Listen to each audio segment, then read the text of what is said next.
Hello again and welcome to this session as part of the topic area of small firms and innovation, where we're going to take a look at innovation in developing economies. So a specific learning outcome here is that by the end of this session, you will have understood the issues for small firms in undertaking innovation in developing and transitional economies. So here, the principle when considering developing economies is the extent to which they're able to learn about new technology. And that is exactly what Ayala-Run, Oyinka and Lal focus on. And their research is over 10 years old, but it's pretty much the latest stuff we have to go on. So you can understand there's a massive gap in the research on learning and technological development in developing countries. And that's despite knowing that learning is the key route by which organisations develop and accumulate their technological capability. We also know that learning in relation to specific knowledge transfer mechanisms is very important, and these can exist internal to the firm or external. Universities, for example, are super important here. Some further evidence from developing countries emphasises the role of the skills of the managing director and the workforce. So, for example, in Iran, the MD's education and skills really seem to matter. So how can all of this be modelled? Well, the diagram that you have in front of you summarises Ayala-Run, Oyinka and Lal's research. You can see right at the bottom we can distinguish between external learning by interacting with external bodies such as technical partners or science institutions. And then there's a process of internal learning, where the newfound knowledge is disseminated and enhanced by internal processes and structures. So when knowledge is sourced and disseminated, it characterises the firm, and then that encourages the firm's technological trajectory. So let's take a look at some of the results that Ayala-Run, Oyinka and Lal found to support their model. Now remember, they were looking at India, Uganda and Nigeria in their sample. What can we see here?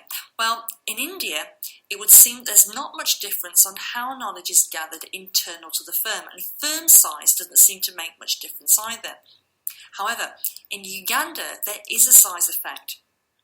You can see there that small firms with less than 3 employees seem to learn most frequently by doing. That's also seen important in Nigeria, but only just as much as training does. So what about learning from external sources? Well, the most powerful result here is in Nigerian small firms of 6 to 9 employees. The preference there is for learning by interaction compared to overseas training. But let's draw some wider conclusions from this study. What do the researchers have to say? Well, first of all, they say that SMEs, small medium enterprises, have identified learning by doing as the most effective mode of knowledge acquisition.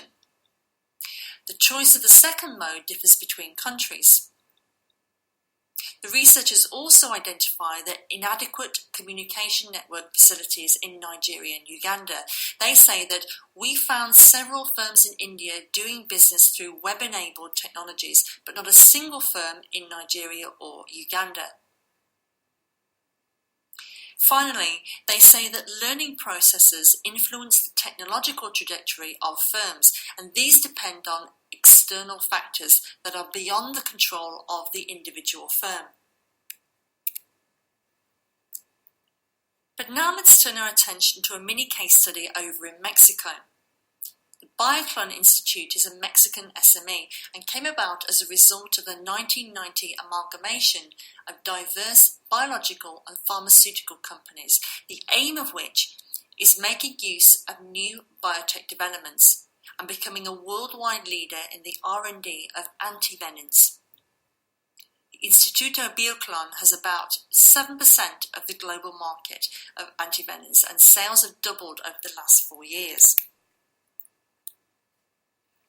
So recognition of the framework for R&D in Mexico is not strong, and therefore the success for the firm depends on its business model and strategy, on its capability for developing, adopting and incorporating state-of-the-art products, equipment, processes, operations and organisational technologies.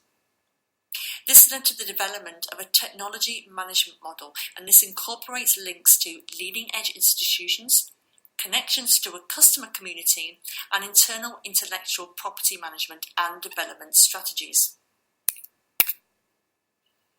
So, according to BI President Juan López de Solanas, the competitive advantages have been a result of efforts developed under a strategic plan based on continual innovation of processes and products, using a model of technology management and supported by a strong academic industrial connections program that seeks to promote modernisation and impel research on a national level through grants and stimuli for researchers, development of providers, and improvements in the manufacturing processes.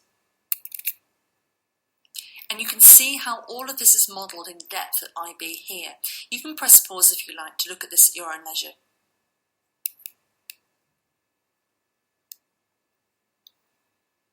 Okay, but in all of this, it seems like we've forgotten a little bit about the entrepreneur, him or herself. Where does he or she fit into all of this? I'd like you to pause now to reflect on the question, do you think that the entrepreneur is important to consider here?